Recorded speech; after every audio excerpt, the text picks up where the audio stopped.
সকাল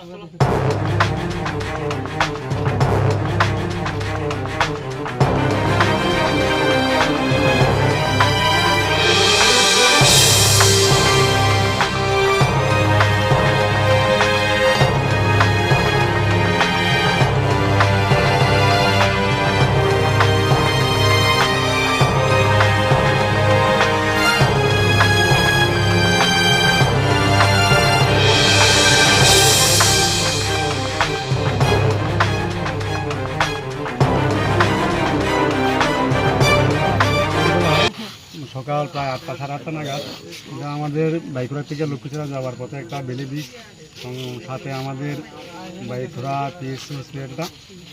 তো এটা দীর্ঘদিনই ব্রিজটা খারাপ ছিল। আমাদের এলাকাবাসী সবসময় আমরা পিডব্লিউডি অফিসকে আমরা স্মরণ করে দিয়েছিলাম, কিন্তু ওনাদের দায়িত্ব জ্ঞানহীনতার কারণে আজকে এত বড় একটা অঘটন ঘটে গেল। একটা গাড়ি, পাথর বোঝাই গাড়ি, এটা অ্যাক্সিডেন্ট হয়ে